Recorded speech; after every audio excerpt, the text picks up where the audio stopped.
Heidi here from Rain Country. God is good all the time. And I'm here today to talk about protecting your chickens against viruses. So though I'm kind of generally speaking here, I am also talking about the more specific one that we're now trying to be made to live in fear of. So it is important that we do try to take care of our chickens, and this goes for ducks and turkeys too. However, I do not have ducks and turkeys. I haven't researched each of these herbs and other things that I'm going to be talking about to see if they would be just as safe and good for your turkeys and ducks. I would assume so, but I recommend if you have turkeys or ducks, you look into that for yourself. So this is going to be more specific to chickens. So I'm going to be talking about some immune boosting herbs, antiviral herbs, herbs that are just generally good for their health, plus other things that you can do just to make sure that your flock is healthy and strong so that when they get exposed to viruses or any other type of illness, it'll help their bodies, just like with us, better fight off that or more quickly recover. And I also want to let you know I'll be typing this up and putting all of this in a list that I'm going to be talking about, and I'll put the link to that in the description box down below, so you don't have to take notes. I'll do that for you, and if I forget to put the link, just remind me. Sometimes that does happen. I might have it all ready to go, just simply forgot to put the link in there. And the other thing I want to mention before I get started is if you do not have Amy Fuel's Natural Chicken Keeping book, I highly recommend this one. This was really literally a lifesaver for one of my chickens that got ill a few years ago, and I even did a video on that I'll link to in the description box down below. And in that case, one of the things I did use, as per her book, was some black walnut hulls that I had ground up to make an extract from and gave it to my sick chicken. So I'll be linking to both that video and to Amy's book in the description box down below, and I'll be talking just a little bit more about this in a bit. Before I get into the list of herbs, let's talk about some of the basic things you can do. I mean, obviously keeping their coop and their nesting boxes clean is really important, and giving them good places where they can take a dust bath. Now, here in Rain Country, that can be tricky to have a place that stays dry. So through most of the year, as long as I don't have anything planted in the ground in the greenhouse, which I'm going to be doing soon, in fact, maybe by the time this video publishes, but for now, at the time of shooting this video, my chickens still have free range in the greenhouse where it stays nice and dry. That's the one area they can go to where there's plenty of dust and they can stay very dry and take their dust baths. In the summertime when they're not allowed in there, thankfully, there are some other dry places they can find by that time. So it is important to make sure you have a good place for them to take their dust bath. This is their instinct. They do that because it helps prevent mites, lice, and other types of parasites that chickens can get. So some things that you can do to add to that, maybe some diatomaceous earth. I just recommend not going too heavy-handed, especially if it's very, very dusty where they're at, because you don't want them breathing that in. It could be hard on their lungs. But you can also use some wood ash from your wood stoves or fireplaces or whatever and put that in there. That's also going to be helpful, especially if you're putting it in areas you're going to garden anyway. That's going to add minerals to the soil and be good for your plants as well. And then let's talk about their water. Obviously, making sure they have clean water is to make an herbal vinegar yourself, or just buy an apple cider vinegar. That's really healthy for them too. But I look at going for antiviral herbs that I can make the vinegar out of and then put that in their water. So this is mostly garlic greens because that's what I have coming up a lot of right now. And my oregano has started to grow. So in this, I just started yesterday, this vinegar is oregano, fresh oregano, and fresh garlic. And so it's not bubbling or anything yet because, as I said, I just started it yesterday. I'm not going to go into all the details on how to make your own vinegar here. I'll run over it real quick, but I have many videos on vinegar making. I'll link to the most in-depth one and my newest one as well in the description box down below. But just real quickly, what I did here, is whenever I'm doing herbs, anything that doesn't have sugar in it already, like your apples, pineapples, all that has sugar in it. Whenever I'm doing herbs like this, I add a minimum of a half cup of sugar to that, and that's organic cane sugar. You can also use honey. I don't recommend using any other type of sugar than one of those two. Those two are going to ferment the best, because some of the others, like your coconut sugar, for example, can have too many minerals in it, which can slow down or even prevent it from fermenting at all. So organic cane sugar or honey are your two best options, and the amount you use would be equal at least a half cup. I never even go up to a whole cup when I'm doing a half gallon. If you're doing a gallon, yes, you can use a whole cup. But you don't want to put too much sugar in at start. It will prevent it from fermenting. So you need sugar to get a good vinegar, but too much will also prevent it from turning to vinegar in the first place. So anyway, and then I just stir that up really good with the chopstick. You see I got it covered with a cloth. This is an important step. It needs oxygen exposure, especially in the last 2 weeks, for it to turn to vinegar. But every day I stir it with a chopstick to make sure that it not only stays aerated, but I prevent mold from growing on top. And once this is done, I'll start adding about a quarter cup of that to their water. Now, you don't have to use the greens. You can use garlic cloves to make this. I've done that before as well. So there's a couple ideas right there you can start with right away. Now let's talk about some herbs. This can be in the form of fresh herbs if they'll eat them that way, like comfrey, for instance. Chickens love both comfrey and chicory leaves when they're fresh, and they'll keep them cleaned down if they have access to the fresh plants.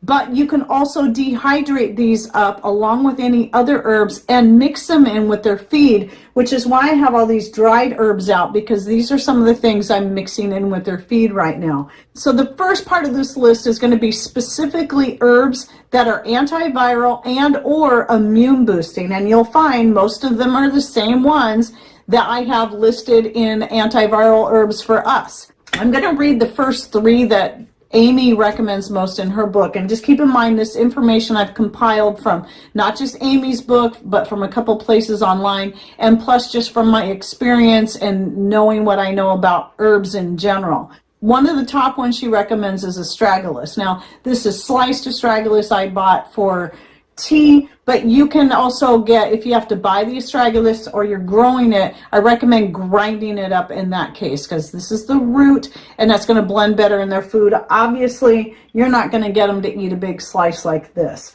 But you can also, before I continue, you can also tincture any of this stuff and then add those to their water as well, or make a tea out of it and add that to their water.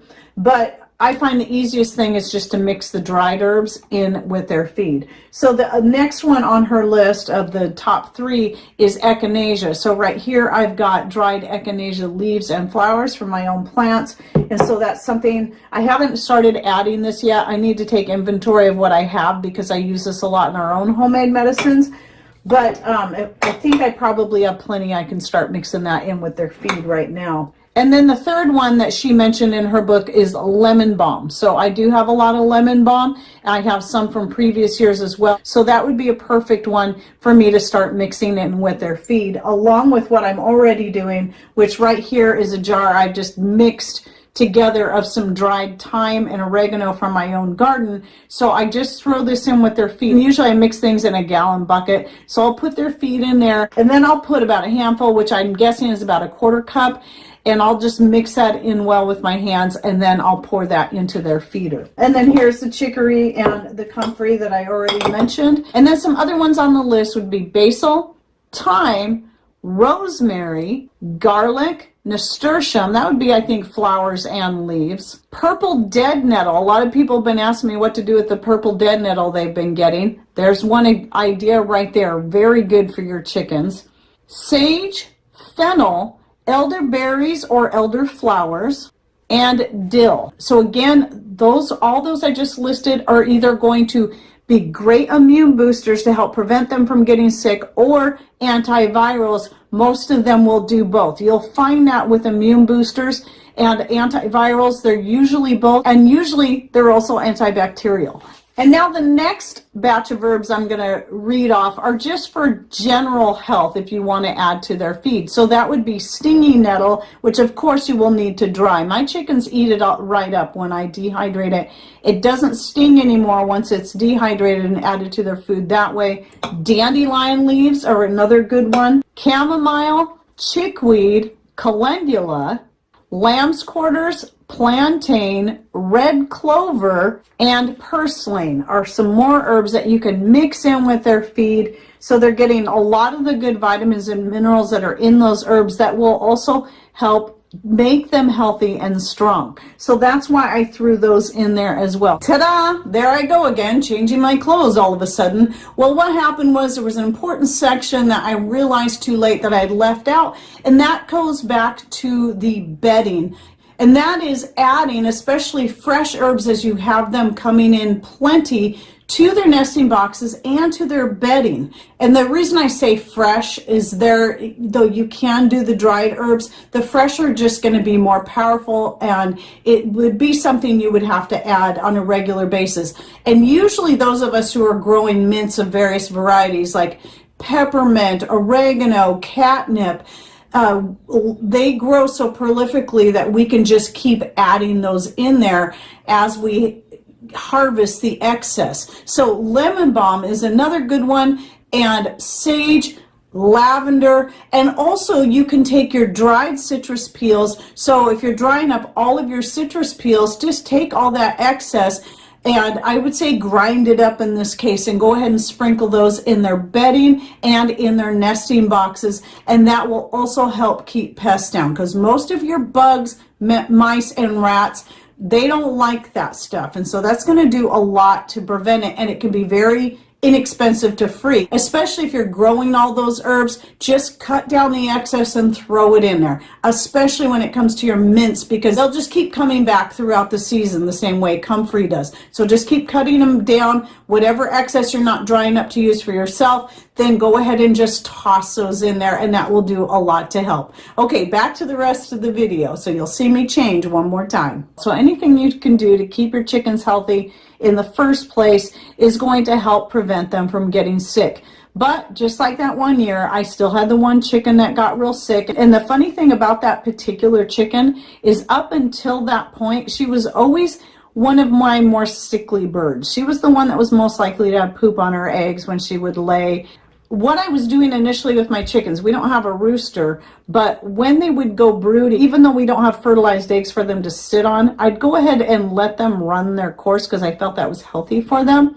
Sometimes I will still do that, but for Dixie, it wasn't a healthy option. In fact, when she finally came out of being broody, she was very weak and listless, and she was getting sicker by the moment, and she would go hide in cool, dark places. And to the point where, I mean, she was just so weak, she could hardly, I had to actually help her up onto the roost at night.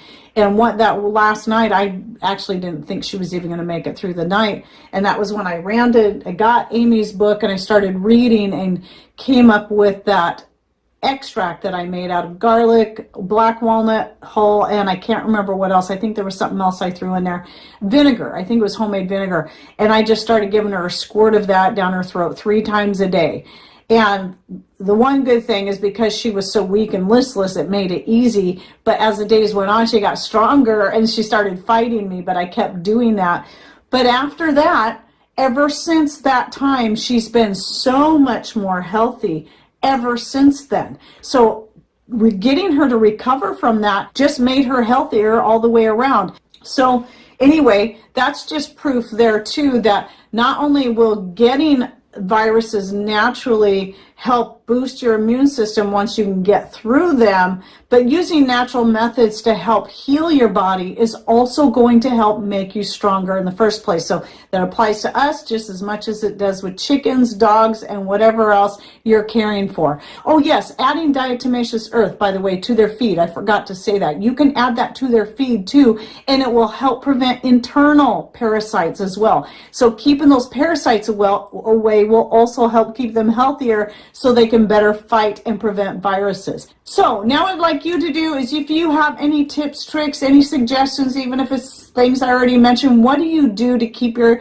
chickens healthy and strong to prevent illness? Or if you've had a sick chicken and you nursed him back to health, what did you use that was very successful? Because all the information we can get, especially right now, to help us care best for our chickens is going to be very helpful to all of us. All right, well, thanks for watching. Take care and God bless.